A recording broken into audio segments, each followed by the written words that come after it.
Thanks, Ellie, for invitation and for giving me the opportunity to shed some light on the biodiversity of the warm desert ecosystem.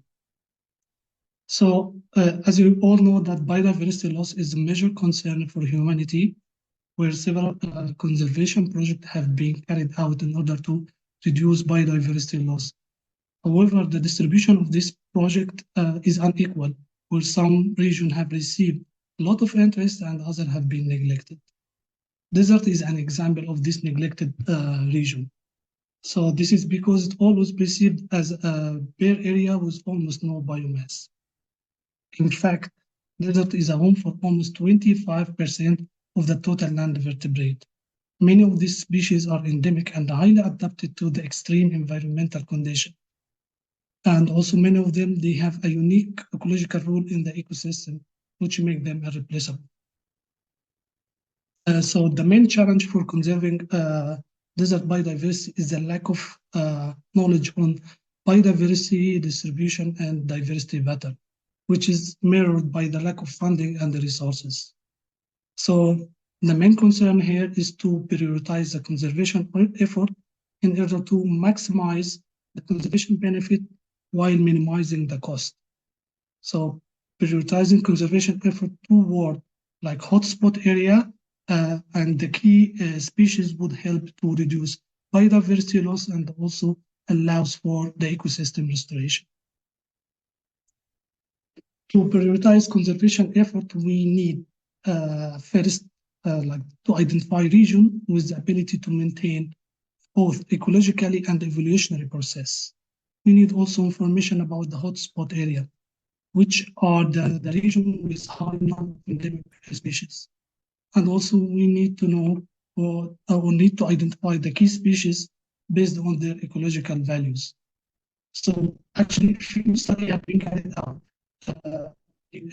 Desert biodiversity and desert and also the diversity pattern of the desert region.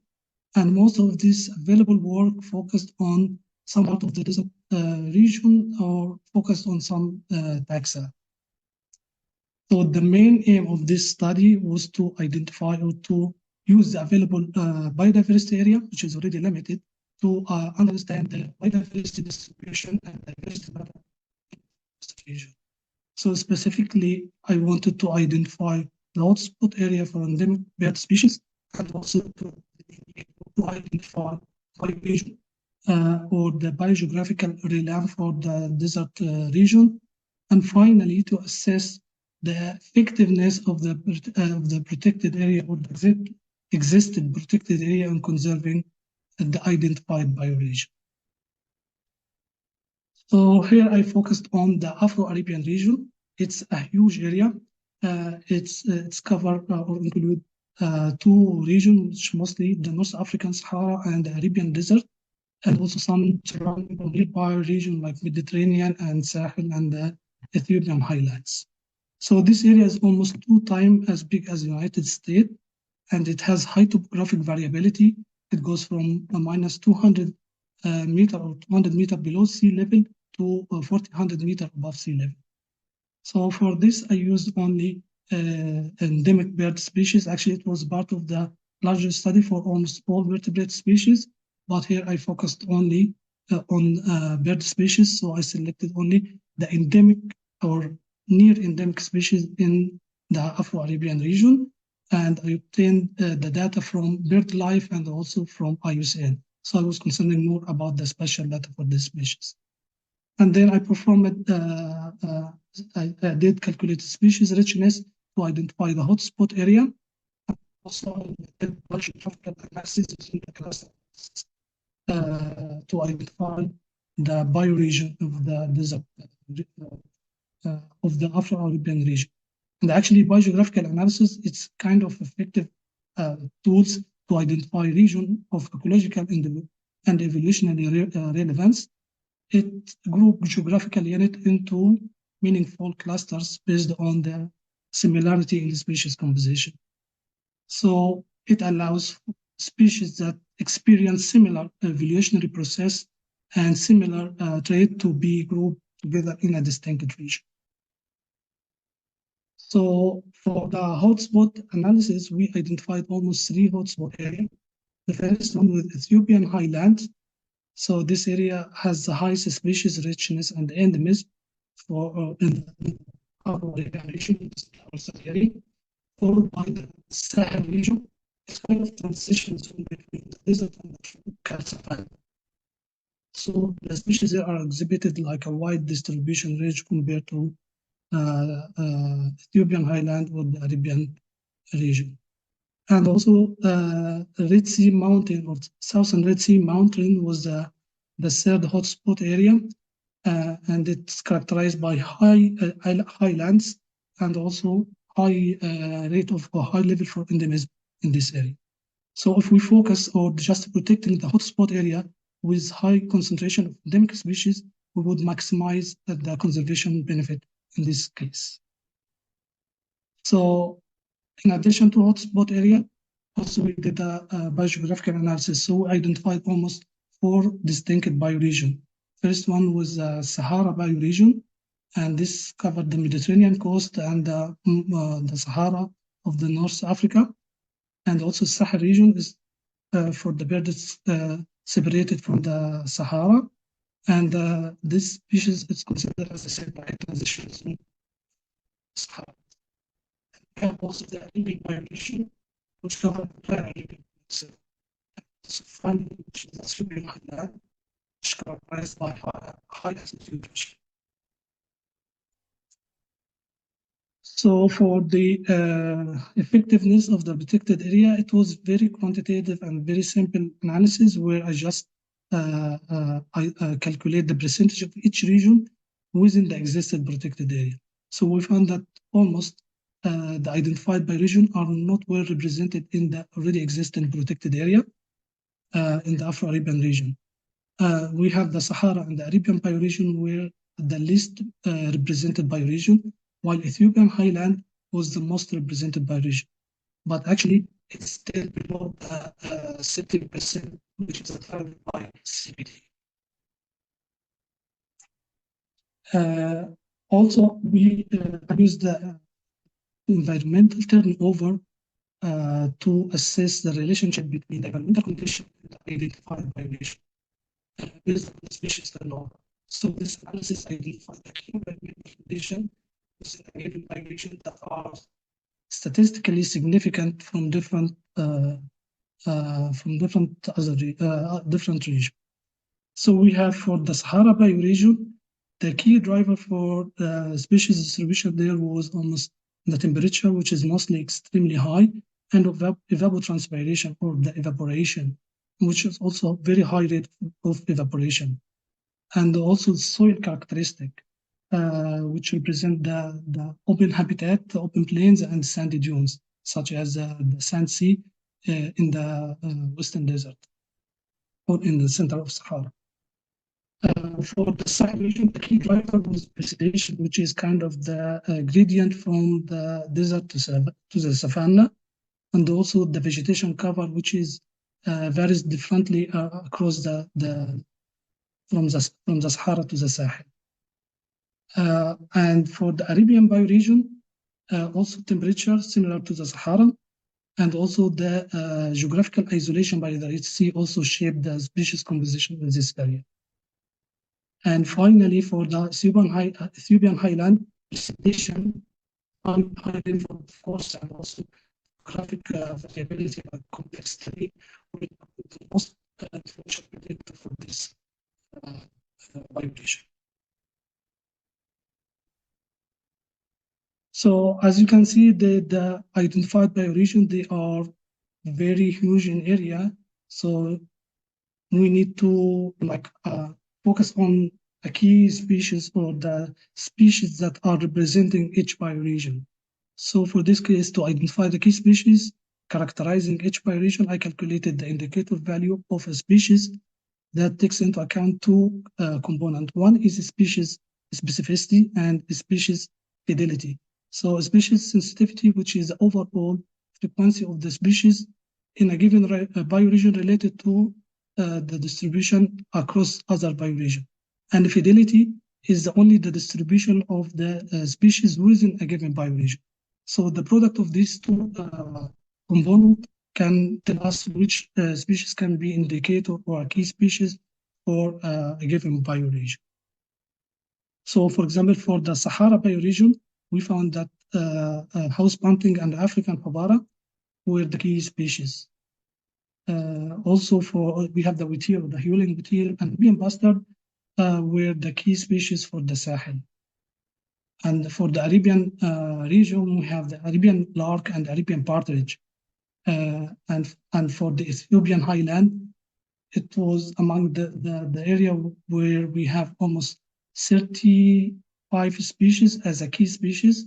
So I just represent one of them, which is Ethiopian bee eater, but actually we have very high percentage of the key species for the Ethiopian highland. So this is because most of the species in this area, they have like small distribution range compared to the Sahara and the Arabian desert and also this Sahel region.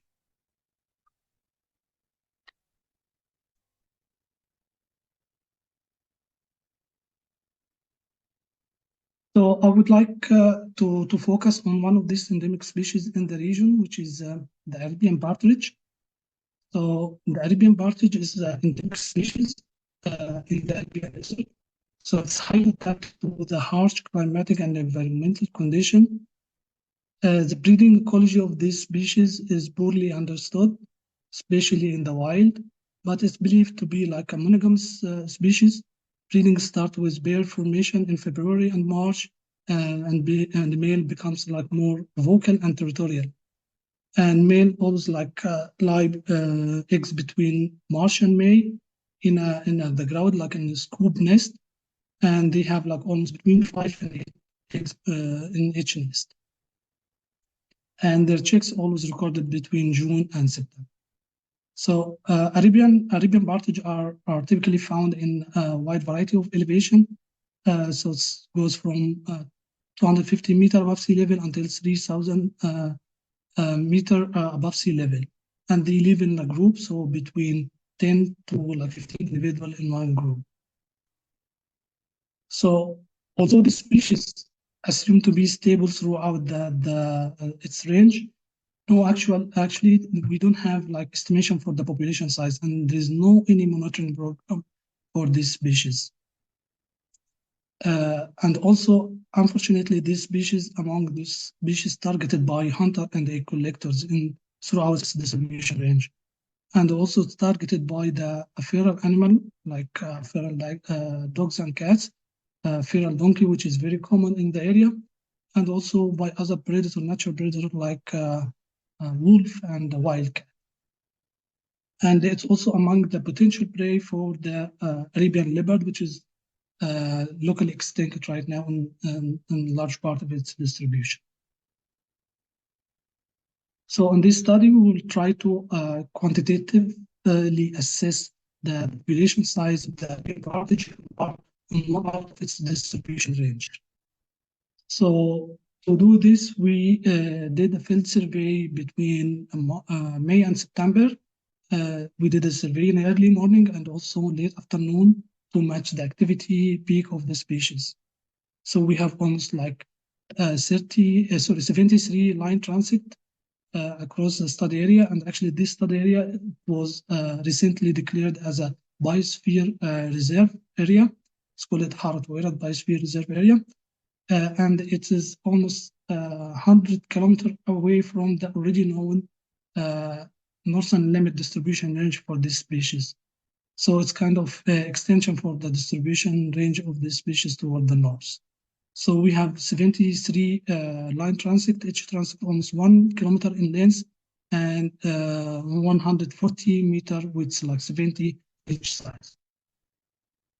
For each transit, I recorded the perpendicular distance, or the distance between me and the detected partridge, also to the size, the vegetation cover, the distance to hillside, because it's very important for this species.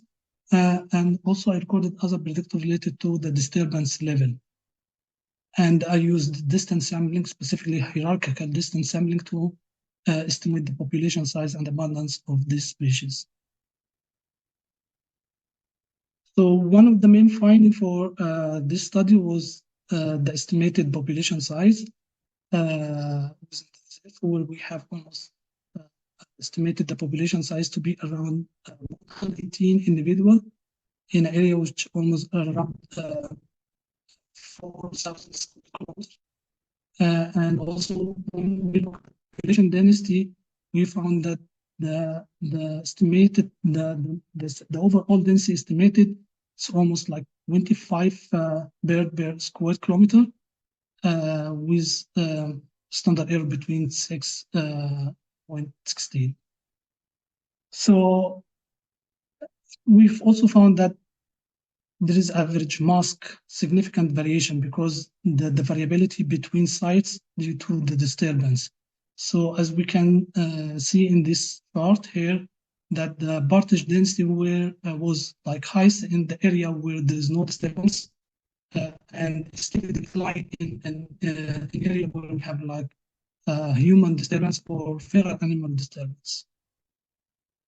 Also, we found that the range expansion in this north, which is almost 100 kilometers away from the already known distribution range, and also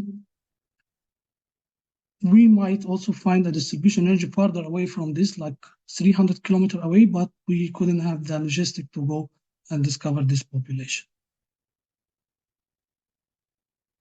So for the challenging or the limiting factor for the species in the region, our analysis revealed that we have several factors or drivers influencing the Arabian partridge abundance, at least in this region. So the first one, there was like a significant negative relationship with habitat disturbance.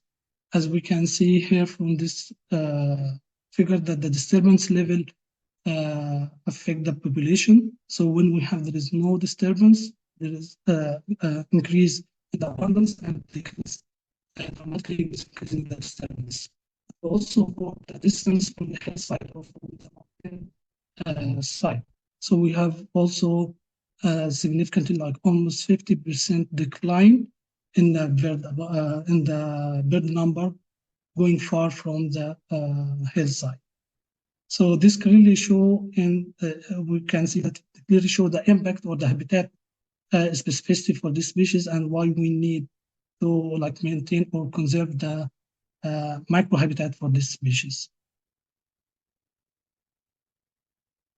Also, we found for this species that the feral donkey, and it was very significant that in a site where we have a feral donkey, almost 90% the decline in the abundance of the species or the density of the species. So significantly decline the presence of the feral donkey. Actually, the problem is the feral donkey. They are live in a group and they are very aggressive and they destroy the habitat. So they including vegetation and also they aggressive to human and aggressive to the other wildlife. So which make the habitat very degraded after that. So yeah, this reflects the severe impact and the importance to control the presence of the feral donkey in the region. Yeah, also would like to take the opportunity to go a bit far from talk about other endemic species in the region, which I really like it, which is the Sinai button blue butterfly. So this butterfly is almost smallest butterfly in the world. So the male almost have like almost like 10 millimeter, and it's smaller than female. It's critically endangered. Actually, it was recently evaluated as critically endangered, but before there is no information about the population, so it was hard to assess it. And actually, this species is very localized, so it lives only in the almost area of 7 square kilometer, and it is monophagous. So the larvae feed only on one plant species, which is also near endemic or endemic species, which is a Sinai cyme. This species lived in very high altitude in Sinai, which is the area connected Asia to Africa. and it has elevation between, for the Sinai bottom below, elevation between 1,800 meter above sea level to 2,400 meter above sea level. So this is one of the key species I'm interested into it, and we are trying to make a monitoring for this species and implement conservation project for that. So the life cycle for this species is very interesting. It starts actually by egg hatching about 4 days after the female laid the eggs. And once they hatch, the green larva, it's almost sessile larva, doesn't move, so just stay on one plant species and feed only on the flower and leaf of this specific individual of plant. You hear me? Okay, perfect. And live on one specific plant, just to feed on this and never go to other in the plant species or a plant individual. So they stay on the same host plant until it's grow up.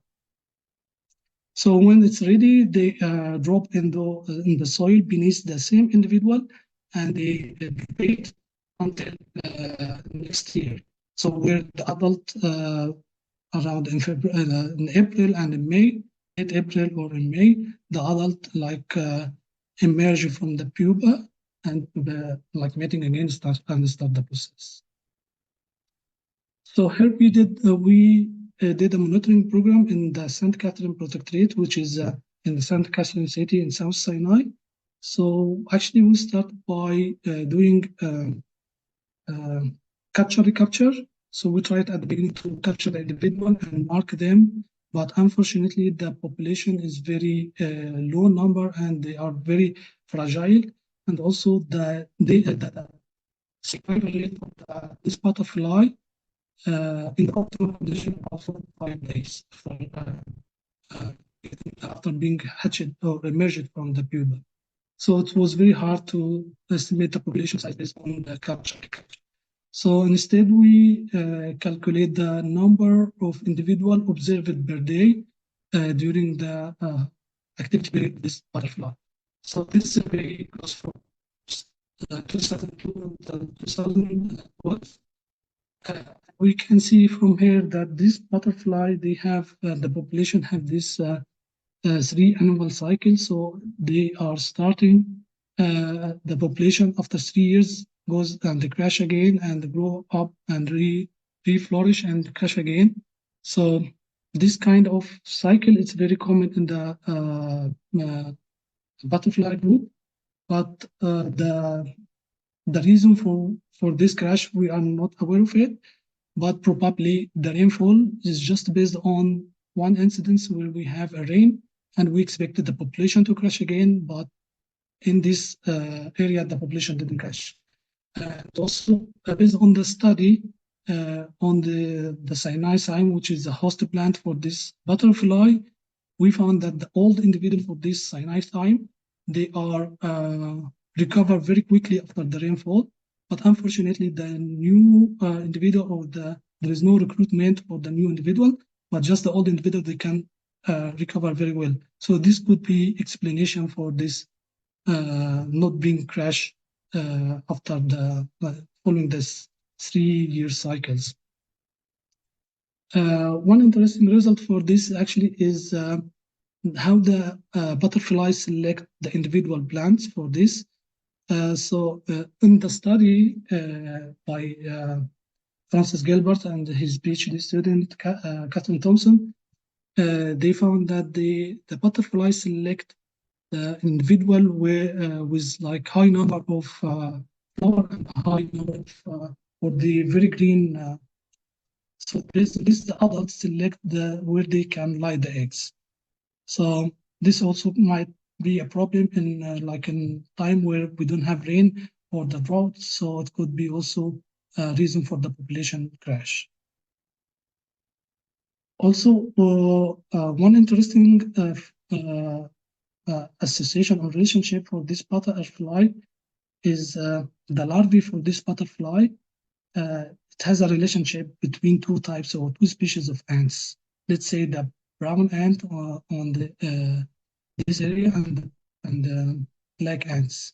So once the larvae feed on the flower and the leaves of this side, so it's also produce like a sugary substance or like honeydew, some sweet stuff which attract this brown ant. So this brown ant try to get it from this sweet stuff and protect the larvae from these black ants.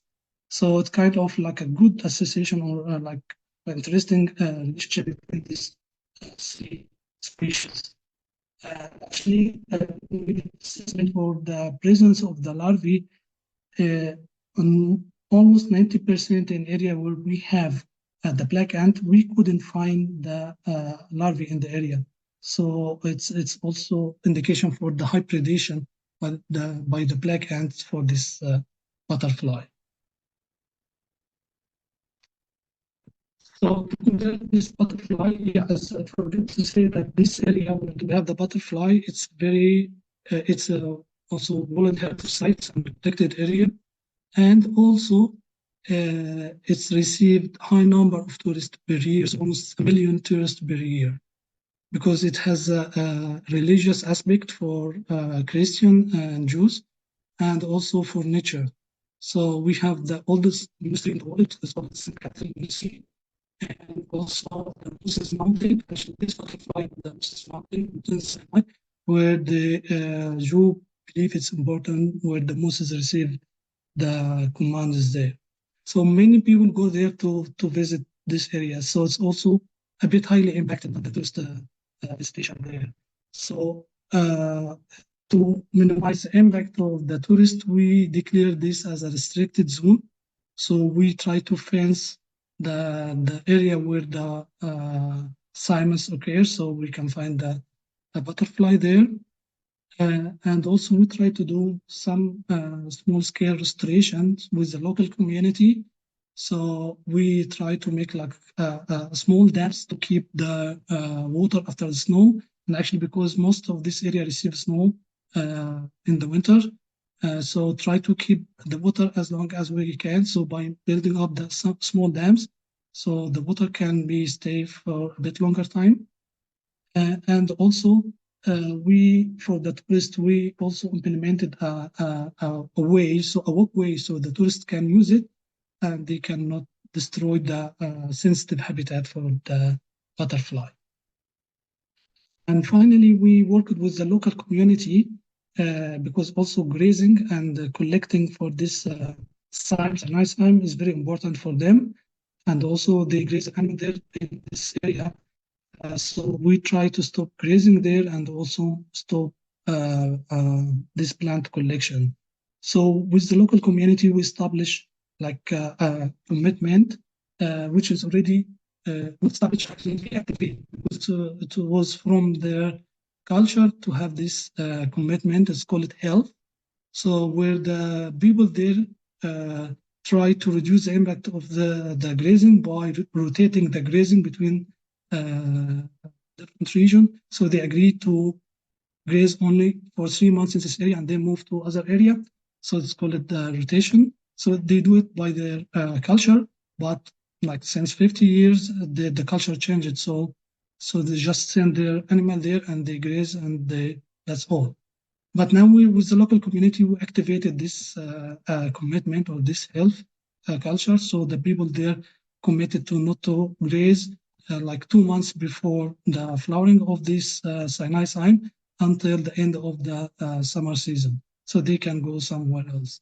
And also the national park, the St. Catherine protected area there, they established like a medicinal plant project where they help the local community instead to collect the medicinal plant, which is Sinai cyme, one of them, from the wild, so they can grow them in their place and then use it because it's a source of income for them, so they can sell it for tourists or family or whatever they sell it.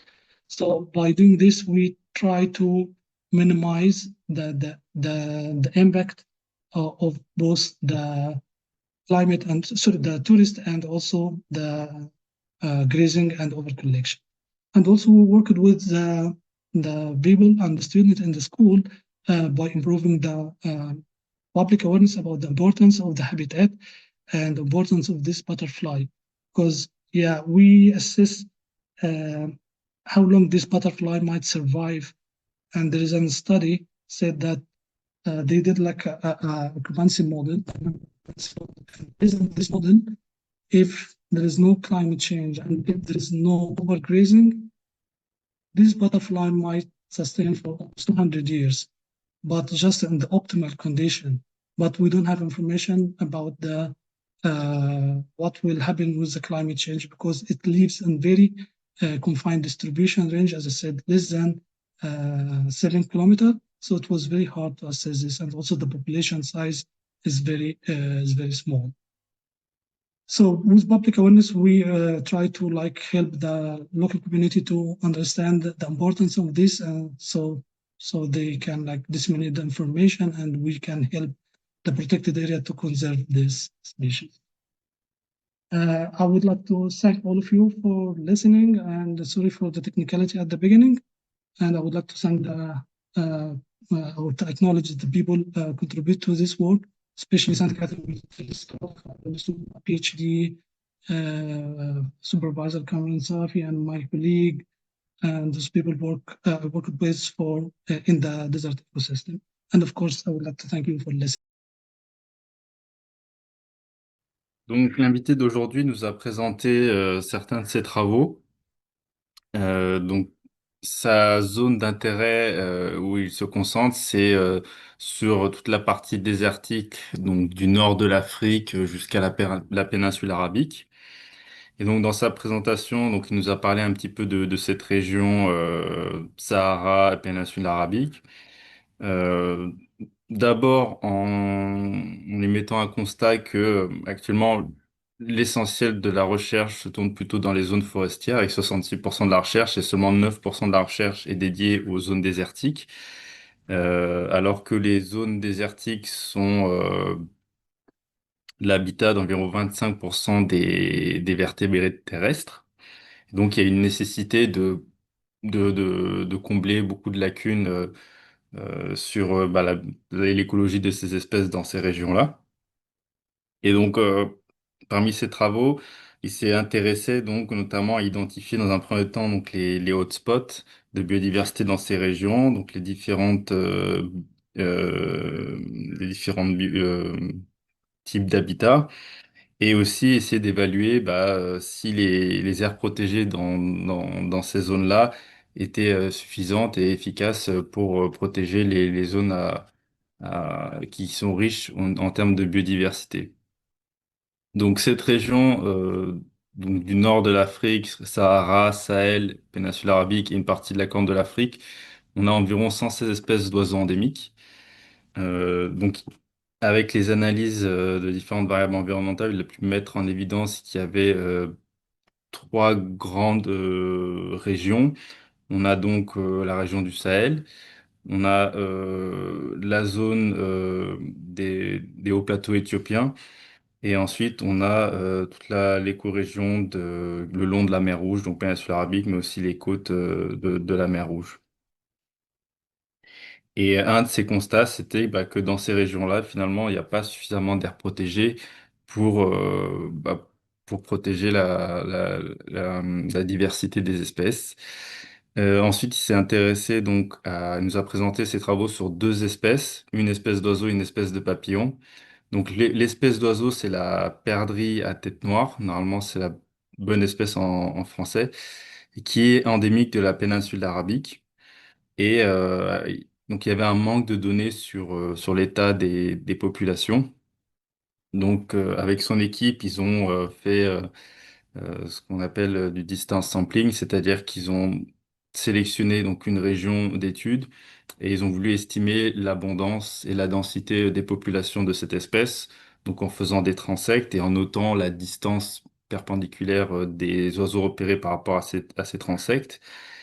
Et donc, en incluant dans le modèle différentes variables environnementales, donc ils ont pu trouver que Ils ont estimé qu'il y avait 118 individus dans leur zone d'étude pour une densité d'environ 25 oiseaux par kilomètre carré.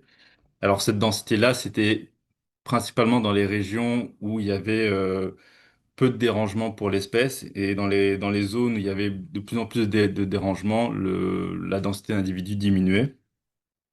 Donc il y avait différentes choses qui avaient un impact négatif sur cette espèce, avec notamment par exemple la présence d'ânes dans les zones qui avaient un impact négatif sur la densité des espèces d'oiseaux. Ensuite, concernant l'autre espèce qu'on a invité à présenter, c'est un papillon. Alors, j'ai pas eu le temps de chercher le nom en français, mais c'est un petit papillon qui est endémique d'une région dans le Sinaï. En gros, la zone où cette espèce de papillon est présent, donc c'est dans les montagnes, au-dessus de 1800 mètres, et ça couvre que 7 kilomètres carrés. Donc c'est une espèce qui est en danger critique d'extinction. Et une des raisons, c'est qu'en fait, cette espèce est liée à une plante qui est, pareil, une espèce de thym est exclusivement endémique de cette région. Et donc, ils ont étudié un petit peu l'écologie de cette espèce, notamment le cycle de vie, donc entre la période d'éclosion, les larves, et aussi, bah, une fois qu'ils sont adultes, la reproduction. Ils ont suivi un peu l'évolution des populations au fil des années, les périodes de croissance, de crash. Et, euh, et donc, ils ont aussi constaté qu'en plus d'être liés à la plante au thym, ils ont pu observer qu'il y avait notamment avec deux espèces de fourmis. Donc, pour une espèce de fourmi, il y avait une association, c'est-à-dire que les fourmis protégeaient les larves en échange de... Les larves sécrétaient une substance sucrée qui nourrissait les fourmis. Par contre, il y avait une autre espèce de fourmi qui, elle, était prédatrice de ces larves et donc dans les zones où il y avait cette fourmi-là, il y avait très peu de larves. Et donc, ce qu'ils ont fait, c'est qu'ils ont aussi créé un programme de conservation pour cette espèce, en essayant notamment de discuter avec les éleveurs locaux pour faire en sorte que les zones de pâturage ne soient pas fréquentées, notamment 2 mois avant l'éclosion des larves, pour qu'il y ait suffisamment de végétation lorsque les larves vont éclore. Et ils mènent des campagnes notamment pour restaurer l'habitat en construisant des petits barrages pour garder l'eau. Ils informent le public, ils essayent de limiter justement la présence aussi des touristes, de l'activité touristique. Et il y a tout un problème d'éducation et de sensibilisation pour conserver cette petite région avec le papillon. Voilà, merci. Thank you.